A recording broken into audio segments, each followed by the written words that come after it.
como concejal, creo que en 3 corporaciones, en concreto la última, y anteriormente siendo responsable de Educación y de Cultura, y que aparte pues lleva una trayectoria en el ámbito docente más que reconocida. No voy a decir durante cuántos años, se me vaya a ofender porque me equivoque. ¿40 años? 44 años.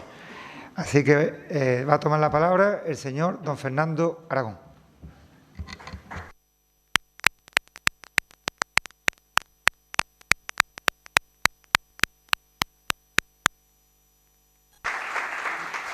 Perdón, y antes de iniciar, os ruego que dejéis los móviles en silencio, por favor, porque estoy seguro que alguno suena. Yo voy a predicar con el ejemplo y directamente voy a apagar el mío para no tener la tentación ni de mirar los mensajes del WhatsApp. ¿Vale? Gracias.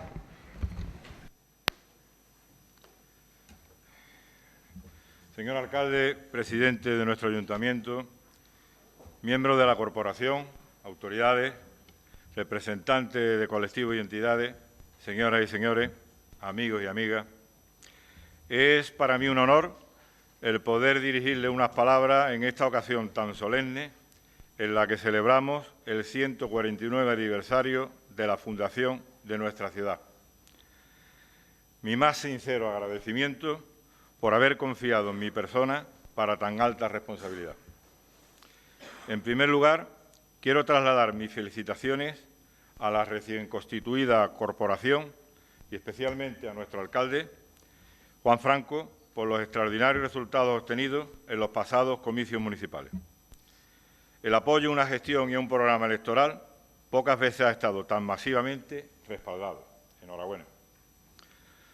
La línea, gracias a esos resultados, ha pasado a ser una pieza clave para el Gobierno de Diputación y Mancomunidad. Seguro que Mario Helio Fernández y Juan Domingo Macías, que no se encuentra hoy aquí, sabrán rentabilizar esa privilegiada situación en ambas instituciones. A todos y todas os deseo mucho éxito en la ilusionante pero difícil tarea que tenéis todos y todas por delante. Porque vuestro éxito es el éxito de la línea y la línea debe estar por delante de cualquier otra consideración para todo hombre o mujer que sea concejal de nuestro pueblo, independientemente del partido al que pertenezca. Supone para un linense una decisión complicada el elegir un tema a desarrollar en una ocasión como esta. Múltiples aspectos pueden ser abordados, pero, dada la nueva encrucijada en la que nos encontramos ante el imprevisible y descontentante Brexit, que se nos viene encima y que supone una nueva amenaza para nuestro pueblo, he considerado oportuno dedicar esta intervención a ofreceros un repaso somero a lo que ha supuesto la relación de la línea con Gibraltar a lo largo de nuestra corta pero intensa historia. Estimo imprescindible que para entender la forma de ser de la línea tenemos que acudir a sus orígenes como población. Esos orígenes marcarán su razón de ser, su filosofía de vida y su propio devenir histórico. La historia con mayúscula siempre está formada por la suma de muchas pequeñas historias personales y familiares que configuran la narración general colectiva. Permítanme que en alguna ocasión, a lo largo de mi intervención, como ejemplo de esas historias más pequeñas, haga referencia a circunstancias vividas por mi familia. No porque mi familia sea singular o merezca ninguna referencia especial, sino para que nos sirva como muestra de lo que muchos linenses tienen grabado en sus memorias familiares, que en definitiva son las que se transmiten de padres a hijos. Son esas historias con letra minúscula que no se estudian en los libros, pero que marcan el sentimiento de pertenencia, en primer lugar, a una familia y, en segundo lugar, a un pueblo. Sin profundizar en grandes detalles, tenemos que recordar sucintamente que en 1700 muere sin descendencia Carlos II de España. Ello provoca una guerra de sucesión en el trono español entre los Austrias y los Borbones. En esa guerra, en 1704, se pierde Gibraltar. La guerra termina en 1713 con la firma del famoso Tratado de Utrecht, donde se consolida la pérdida de Gibraltar y el ascenso al trono de Felipe V, primer rey de la Casa Borbón. Ante esa circunstancia, se producen 3 asedios a Gibraltar con el intento de recuperar la plaza. Después del primer asedio, 1704-1705, empezaron a llegar hortelanos y comerciantes para abastecer esa plaza. A partir del segundo asedio, 1727, se inició la construcción de una línea defensiva de una gran muralla que unía los fuertes de Santa Bárbara en Levante con San Felipe en Poniente. A esta construcción militar, embrión de la futura ciudad, que tenía como fin que los ingleses no aumentaran su territorio, así como ser utilizada para un posterior asedio, se la llamó la línea de contravalación de la plaza de Gibraltar. Esta línea fortificada participó en el tercer y último asedio, 1779-83, con un gran ejército detrás de la línea y el bloqueo por mar a cargo de la Armada. El asedio se levantó sin obtener ningún resultado. Esas construcciones militares serían hoy en día señas de identidad irrefutables de un pasado histórico y supondrían un enorme elemento motivador para atraer a multitud de visitantes a nuestra ciudad. Pero aquí empezó nuestro pueblo a padecer las llamadas políticas de Estado. En 1810, la línea de Gibraltar fue destruida durante la Guerra de la Independencia Española. Fue destruida por ingenieros ingleses para evitar un posible ataque francés. Detrás de esa ruina comenzaron a asentarse civiles que construyeron chozas y barracas. Poco a poco el asentamiento fue creciendo hasta que en 1870 los habitantes de esta aldea, que constaba entonces de 330 vecinos, solicitaron y consiguieron la segregación del término municipal de San Roque. El 20 de junio de 1870, hoy precisamente hace 149 años, tiene lugar la constitución de este ayuntamiento, que tuvo como primer alcalde a Edgardo López Muñoz. Como consecuencia de un largo periodo de paz con Gran Bretaña, fueron surgiendo más y más edificaciones, aunque muy modestas y rudimentarias. Sus habitantes, que ejercían actividades relacionadas con la colonia, provenían del resto de la comarca, de Andalucía, de otras zonas del país y del extranjero, como zonas como Génova, Malta o Portugal. Este asentamiento de la nueva población se dio favorecida por el creciente comercio, la mano de obra que ya desde entonces necesitaba la roca y la cesión de terrenos realizada por la autoridad militar a cambio de que se cultivase. La línea empieza a ser una ciudad de esperanza para muchas personas que, intentando mejorar su calidad de vida, deciden dejar todo atrás y venir al encuentro de la prosperidad familiar.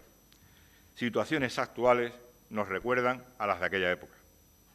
Una de esas personas fueron mis tatarabuelos maternos, Catalina Pipo y Bartolomé Nápoles. Llegaron de Génova con sus hijas Magdalena y María. Eran hortelanos, unos de los que trabajaban en los más de 150 huertos que se explotaban en la línea. Por adjudicación tácita del excelentísimo ayuntamiento, recibieron un terreno, comprobado en el registro de San Roque, consta tal finca con el número 962 y fue inscrita el 4 de abril de 1873 en dicho registro de la propiedad. La propiedad, anecdóticamente, les digo que estaba valorada en 300 pesetas. Hoy, el pasaje de la Genovesa todavía nos recuerda la existencia de aquel huerto.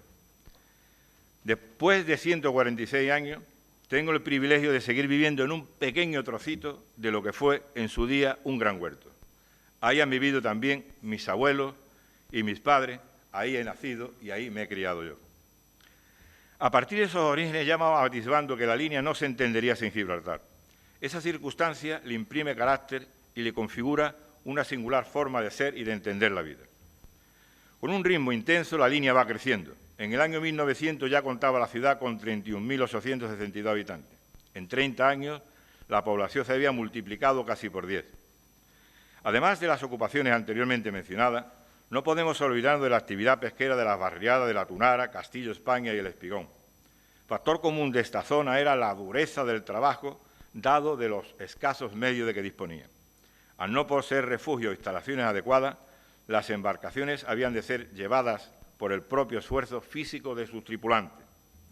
Como curiosidad, mencionar también algunas de las industrias que funcionaban en aquella época. salazones de pescado, fábricas de aguardiente, de cerveza, de gaseosa, pero la principal fue una importante fábrica para la elaboración de tapones de corcho, propiedad de los señores Lario Hermanos. Fue la primera en España y llegó a tener 1000 operarios. Tenía en sus instalaciones hasta una escuela de primaria donde asistían los hijos de sus trabajadores. En las primeras décadas del siglo XX, la línea experimenta las transformaciones fundamentales que hará de ella una ciudad propia de los nuevos tiempos. Proliferación de nuevas calles, triplicando su número, inicio del sistema de alcantarillado, incipiente abastecimiento de agua, alumbrado público eléctrico, mejora de caminos vecinales, asfaltado de algunas calles. Un tío abuelo mío fue alcalde durante unos meses en el año 1923. Hablo de Antonio Ríos Nápoles, alcalde número 40 de los 66 que hasta ahora ha tenido nuestro municipio. Ese año fue un año políticamente muy convulso, ya que hasta 4 personas ocuparon la alcaldía en ese corto periodo de tiempo. Gibraltar sigue siendo su motor de crecimiento. Las relaciones de ambas poblaciones eran fluidas y estrechas. Incluso, dada la escasez de escuelas en nuestro pueblo, numerosos jóvenes linenses, mi madre entre ellos, acudían diariamente a colegios de Gibraltar, principalmente a los Christian Brothers, los hermanos cristianos. Los matrimonios entre linenses y gibraltareños, incluso con ingleses, eran muy frecuentes. El padre de mi amigo Enrique Emberley era oficial inglés del Cuerpo de Bomberos y su madre, una linense de las muchas que diariamente trabajaban en la colonia. Esta situación se trunca con la sublevación fascista y el comienzo de la Guerra Civil. Era el inicio de nuestra feria. Mis abuelos paternos, Fernando y Beatriz, vivían en el patio conocido popularmente como el patio de Juanito el Sastre, frente al cuartel de Ballesteros. Desde primera hora de aquel 18 de julio se percibía un movimiento anormal de tropa en el cuartel. Los rumores del golpe se extendían sin saber con exactitud lo que estaba pasando. La inquietud entre los vecinos iba en aumento. Mi abuelo estaba, como habitualmente, trabajando en Gibraltar. Era chofer de una acomodada familia inglesa. Un sargento de infantería muy amigo de mi familia cruzó la calle y con mucha discreción le comentó a mi abuela que la situación se estaba complicando mucho, que iban a empezar a repartir armas y que no se sabía lo que podía pasar. Mi abuela tomó a sus hijos de la mano y, siempre nos contó ella, sin arreglarlo, aunque era feria y era un contra Dios llevar a unos niños arreglados sin arreglar, siendo feria, salió corriendo al encuentro de mi abuelo, que regresaba a la caída de la tarde del trabajo. Lo abordó en el campo neutral y le contó lo que estaba pasando. Le rogó, llorando, que no entrara en la línea y que todos se quedaran en Gibraltar. Mi abuelo, en principio reacio, le costó, pero finalmente cedió. Esa decisión probablemente le salvó la vida. Todos fueron acogidos por la familia donde trabajaba mi abuelo, fueron instalados en la guardilla de la casa y allí permanecieron, refugiados y trabajando hasta unos años después de la finalización de la Guerra Civil. Mi abuelo no militaba en organización violenta ni revolucionaria alguna, pero era, como otros muchos linenses en aquella época, miembro de la masonería. Pertenecía a la logia Acacia. Muchos de sus hermanos fueron encarcelados y fusilados. Hace pocos años, tras ponerme en contacto con el Centro Documental de la Memoria Histórica, me remitieron toda la documentación del Tribunal Especial para la Represión de la Masonería y el Comunismo, referida al encausado Fernando Aragón Crespo. Entre los documentos que forman parte del expediente consta una carta del obispo Ricardo de Gibraltar que intercedía por mi abuelo y que fue muy importante para que años después fuese indultado y pudiese volver a la línea. En esos primeros tiempos de la guerra, gran número de linenses, igual que mi familia, se refugiaron en Gibraltar. Gibraltar supuso una tabla de salvación, sobre todo para los que ya trabajaban allí. Otra historia es el comportamiento que las autoridades británicas tuvieron en general con nuestros exiliados republicanos, comportamiento que dejó mucho que desear. Luego la dura posguerra, aquí más suave que en el resto de España, pero no por ello exenta de dificultades y sufrimientos. Y la larga etapa del franquismo, sujeta a los altibajos de la política de Estado que iba marcando, según convenía, la intensidad de la reivindicación española sobre la soberanía de Gibraltar. Los linenses, como siempre, iban sufriendo en la frontera las consecuencias de esas políticas. Trato desconsiderado y largas colas para aquellos que acababan sus duras jornadas de trabajo y regresaban a sus hogares en la línea. Pero había que aguantar. No había otra cosa. El pasaporte de trabajo a Gibraltar era un privilegio que les permitía a aquellos linenses poder sustentar a sus familias. En aquel contexto, mi padre, que desde casi su infancia trabajó en Gibraltar, era muy aficionado al fútbol y seguidor constante de la Valona, me contaba que en una ocasión, durante un partido, desde el graderío, el público increpaba al árbitro por una decisión tomada que perjudicaba al equipo local. Las protestas iban en aumento y empezaron a caer al campo aquellas almohadillas que se utilizaban por entonces. Una pareja de la policía armada que estaba de servicio se levantó haciendo gestos para que la gente se callase. No le hicieron caso y continuaron los gritos y los insultos. Entonces, uno de los dos policías se dirigió aleatoriamente a un aficionado y le pidió el pasaporte. Delante de todo, se lo rompió y lo tiró al suelo. El silencio que se hizo a continuación fue sepulcral. Y efectivamente, el pase legalmente podía ser retirado por mal comportamiento. Perder el pase era condenar a una familia al desamparo. La vida del trabajador de Gibraltar no era fácil. Siempre fueron utilizados como herramienta de presión contra la colonia. Allí ganaban menos dinero que los llanitos, pero más que en España. A veces también eran segregados y hacían jornadas larguísimas, ya que muchísimos trabajadores tenían 2 y hasta 3 trabajos parciales, todos ellos a base de ampliar la jornada laboral diaria. En 1952 se crea el Sindicato de Trabajadores Españoles en Gibraltar, al cual era obligatorio pertenecer. Ya no se le concedieron nuevos pases.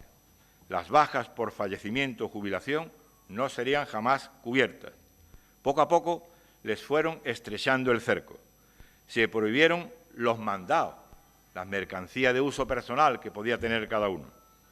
Ni siquiera podían volver con los que le había sobrado del costo. El costo era la comida que llevaban diariamente para su propio sustento.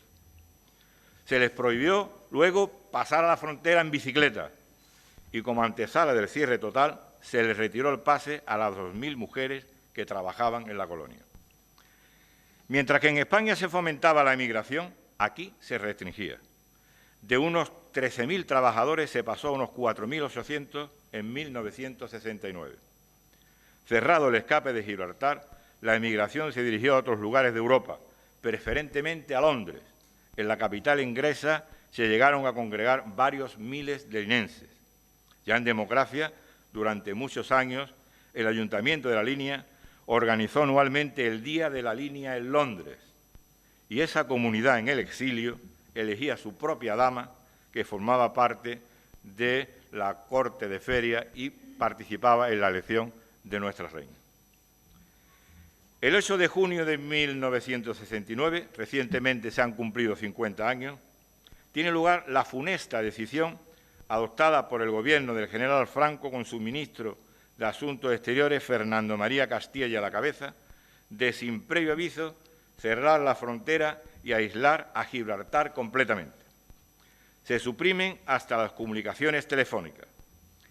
Esa nefasta decisión abrió una profunda brecha de 13 años de aislamiento y de distanciamiento que aún todavía nos falta mucho para poder cerrarla. Tremendo mazazo para la línea.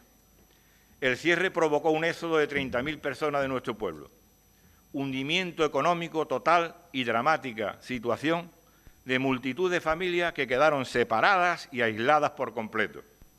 Sin duda alguna, se produjo un segundo muro de Berlín. Para llegar a Gibraltar había que ir a Algeciras y tomar el barco a Tánger, y una vez en Tánger había que volver a tomar otro barco para Gibraltar. El coste de ese viaje no estaba al alcance de cualquiera. Así que para la mayoría de la población, el único modo de saber de su gente que había quedado en Gibraltar era mediante los encuentros familiares en uno y otro lado de la verja. En un determinado día y a una hora concreta, las familias, a gritos y por turnos para no estorbarse, iban intercambiando las informaciones familiares. Los días de fuerte levante era imposible entenderse. Mi padre, como otros muchos, se compró unos prismáticos para poder acercar la imagen de mi abuela, de sus hermanos y sobrinos.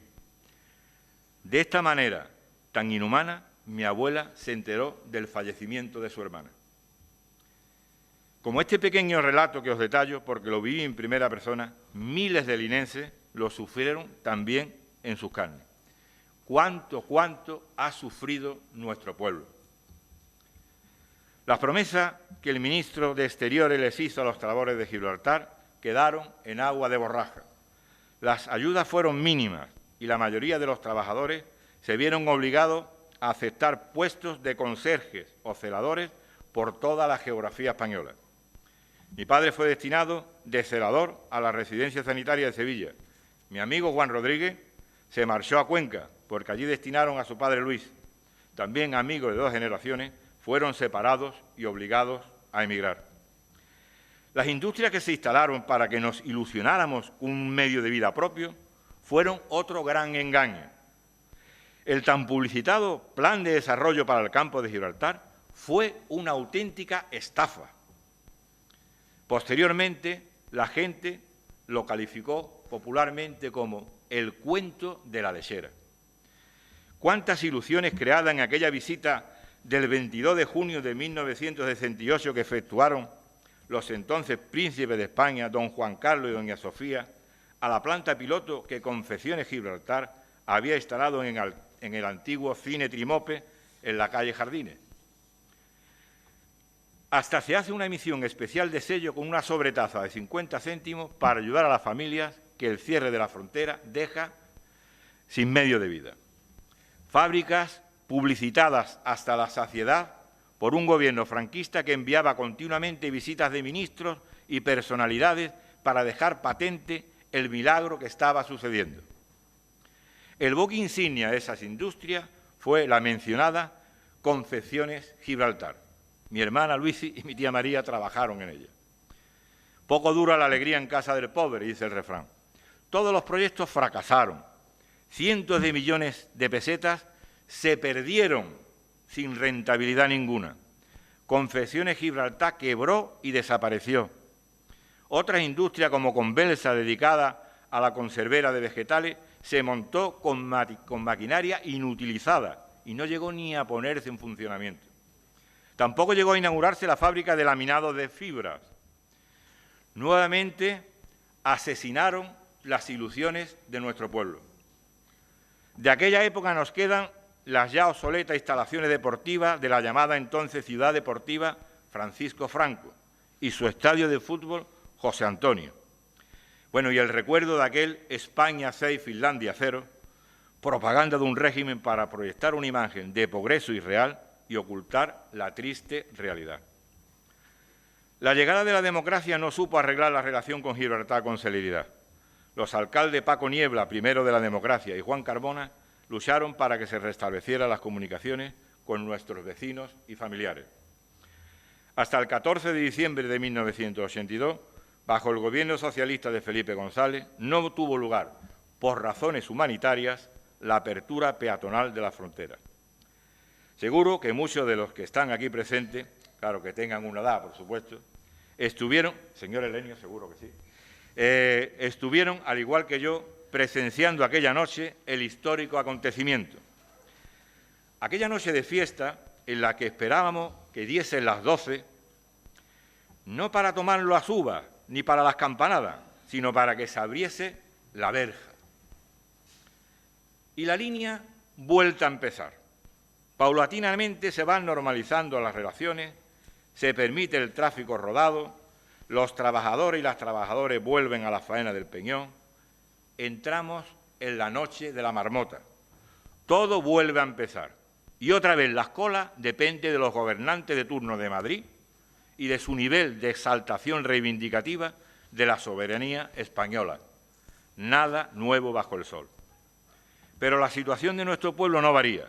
Un pueblo sin recursos que necesita que se le reconozca su singularidad y que se le apliquen medidas especiales. Estas peticiones son tan crónicas como inefectivas. Ya en 1982, siendo alcalde Juan Carmona, se solicitó una carta económica especial para nuestra ciudad. En 1991, siendo alcalde Salvador Pagán, que nos acompaña hoy, se elaboró el documento que se denominó Deuda Histórica. A esa corporación tuve el honor de pertenecer y fui testigo, acompañando a mi alcalde, de las múltiples gestiones que se realizaron y de las múltiples reuniones mantenidas, sobre todo en Madrid. Yo, que en 30 años he tenido el honor de pertenecer a esta corporación municipal durante 3 mandatos, 2 en el equipo de gobierno socialista y un tercero ejerciendo las tareas de oposición, os puedo asegurar que si ha habido un denominador común en todas ellas, ha sido el trasladar a instancias superiores esa necesidad de trato singular que necesita y que se merece la línea, después de haber soportado sobre sus únicas espaldas el peso de la política de Estado con Gibraltar durante tantos y tantos años. Necesitamos alternativas para forjar un futuro que, sin volver la vista a Gibraltar, con quien siempre aspiraremos a tener unas relaciones fraternales e igualitarias, seamos capaces de atisbar un horizonte propio que nos permita salir de la espiral en la que estamos atrapados, un futuro en el que consigamos sacudirnos definitivamente la lacra del contrabando atávico y del narcotráfico actual. Futuro también limpio de esa preocupante contaminación que nos amenaza cada vez más. Y ese futuro se construye con medidas que ofrezcan alternativas viables y reales para todos nuestros ciudadanos, y especialmente para aquellas personas, sobre todo para aquellos jóvenes que ven como único proyecto de vida una actividad fuera de la ley. Apoyamos y agradecemos a la Guardia Civil, a la Policía Nacional y a la Policía Local, dentro de sus competencias, su dedicación, su esfuerzo y su sacrificio, que no es poco. Pero nuestros gobernantes deben de entender que la línea necesita más. También debemos decir sin pudor que la línea evidentemente pertenece al campo de Gibraltar, que nadie ponga en duda su espíritu comarcalista. Pero la línea no es una población más de la comarca. La línea ha sido, es y será, en caso de que el Brexit se lleve a cabo de forma no adecuada, la principal afectada por el problema de Gibraltar. No es de recibo que en el último plan de actuación para el campo de Gibraltar, fecha 16 de noviembre de 2018, a nuestro pueblo solo le haya correspondido, de entre las medidas relevantes, un juzgado y el incremento de medios policiales. Ambas medidas son importantes, pero son también, a todas luces, insuficientes.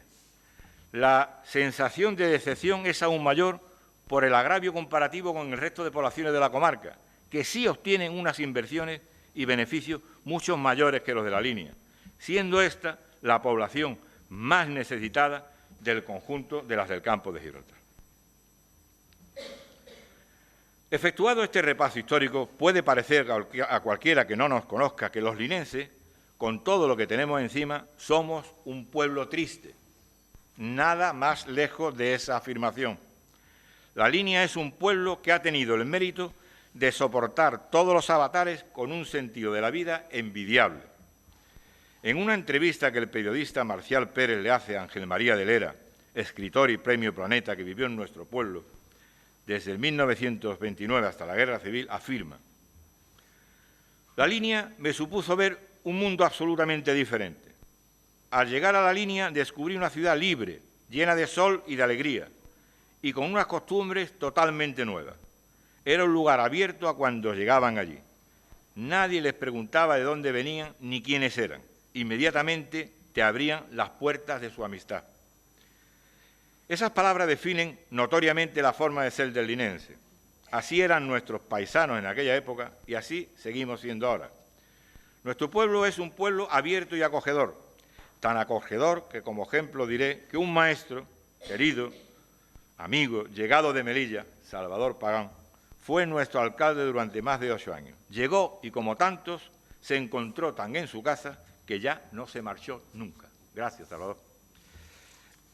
Esto mismo lo siguen afirmando cada año los funcionarios docentes que llegan a la línea llorando porque creen que le han dado un mal destino y luego se marcha llorando porque no se quieren ir. De ello soy testigo. Juan Manuel Ballesta señala entre los rasgos positivos del linense el ser hospitalario, solidario, generoso, patriota, extrovertido, alegre, bullanguero, callejero, amantes de las fiestas populares y con gran capacidad para soportar los traumas de la migración y de las adversidades. No he encontrado mejores palabras para poner fin a mi intervención que a la definición del linense hizo nuestro querido amigo y compañero de corporación Francisco Tornay, nuestro Paco Tornay. Paco decía: la línea es un pueblo permanentemente abierto a la esperanza, que vive ilusionado con el futuro, aunque el presente siga siendo duro y hostil, que está acostumbrado a luchar contra la adversidad y que olvida sus penas y sus problemas derrochando cordialidad. Muchas gracias por la atención que me han prestado. Por el futuro de la línea, ¡viva la línea! ¡Viva! Muchas gracias.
Muchas gracias a todos. Bien, pues después de este magnífico discurso vamos a proceder a escuchar el española y gaditano.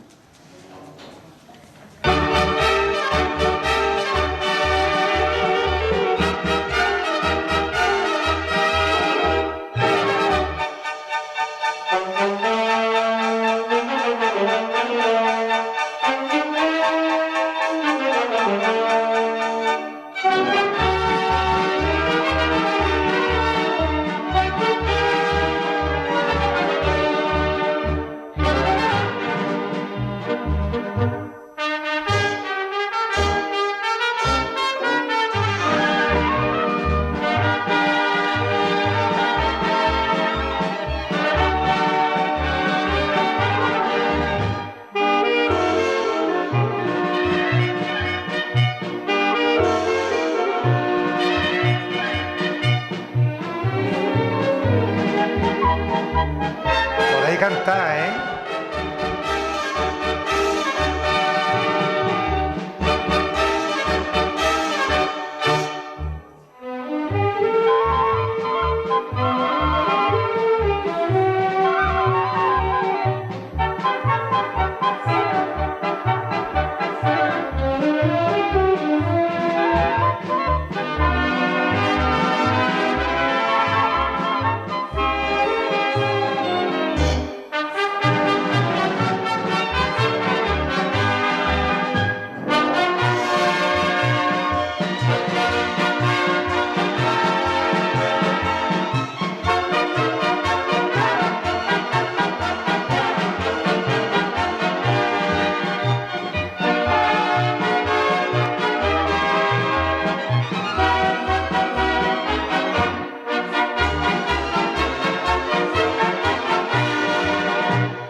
¡Viva la línea!